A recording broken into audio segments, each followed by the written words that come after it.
भगत सिंह 1907 से 1931 भारत के स्वतंत्रता संग्राम के सबसे प्रमुख क्रांतिकारियों में से एक थे। वे न केवल ब्रिटिश शासन के खिलाफ सशस्त्र संघर्ष के प्रतीक बने, बल्कि उनके विचार और बलिदान ने उन्हें भारतीय स्वतंत्रता आंदोलन के एक अमर नायक के रूप में स्थापित किया। उनका जन्म 28 सितंबर 1907 को पंजाब के बंगागांव, अब पाकिस्तान में एक सिख परिवार में हुआ था, जो पहले से ही देशभक्ति और स्वतंत्रता के लिए संघर्ष कर रहा था। प्रारंभिक जीवन।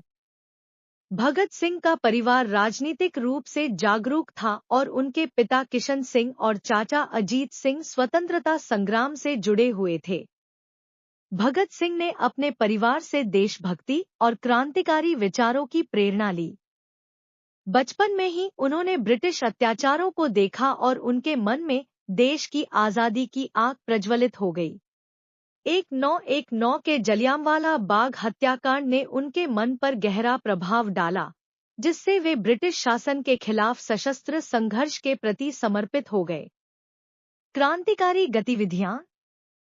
भगत सिंह का झुकाव शुरुआत में महात्मा गांधी के असहयोग आंदोलन की ओर था, लेकिन जब गांधी जी ने 1922 में चौरी चौरा कांड के बाद आंदोलन को वापस ले लिया, तो वे अहिंसात्मक तरीकों से असंतुष्ट हो गए। इसके बाद उन्होंने क्रांतिकारी मार्ग अपनाया और हिंदुस्तान रिपब्लिकन एसोसिएशन (HRA) से जुड़ गए, जिसका उद्देश्य ब्रिटिश शासन को सशस्त्र विद्रोह के माध्यम से उखाड़ फेंकना था। 1928 में जब ब्रिटिश पुलिस अधीक्षक जॉन सॉन्डर्स ने लाला लाजपत राय पर लाठीचार्ज कराया, जिससे उनकी मृत्यु हो गई, तो भगत सिंह ने बदला लेने की ठान ली। उन्होंने अपने साथी राजगुरु और सुखदेव के साथ मिलकर लाहौर में सॉन्डर्स की हत्या कर दी। इसके बाद 1929 में भगत सिंह और बटुकेश्वर दत्त ने दिल्ली के केंद्रीय असेंबली हॉल में बम फेंके। यह बम किसी को नुकसान पहुंचाने के लिए नहीं था, बल्कि ब्रिटिश सरकार को जगाने और देशवासियों को जागरूक करने के उद्देश्य से फेंका गया था। बम फेंकने के बाद उन्होंने इंकलाब जिंदाबाद के नारे लगाए और खुद को गिरफ्तार करवा लिया। जेल और विचारधारा। भगत सिंह को जब जेल में रखा गया, तो उन्होंने इसे ब्रिटिश सरकार के खिलाफ एक नए मंच के रूप में इस्तेमाल किया। जेल में रहते हुए उन्होंने अपने विचारों को व्यक्त किया और किताबें पढ़ी।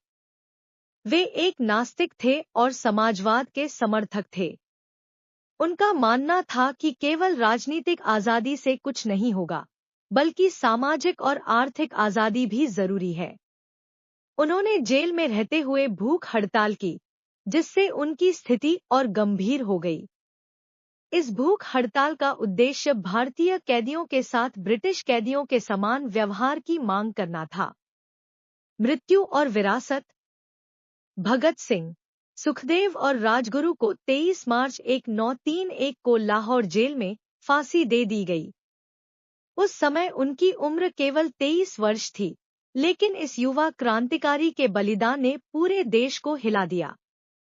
उनके बलिदान ने उन्हें अमर बना दिया और आज भी उन्हें भारत के स्वतंत्रता संग्राम के सबसे महान नायकों में से एक के रूप में सम्मानित किया जाता है।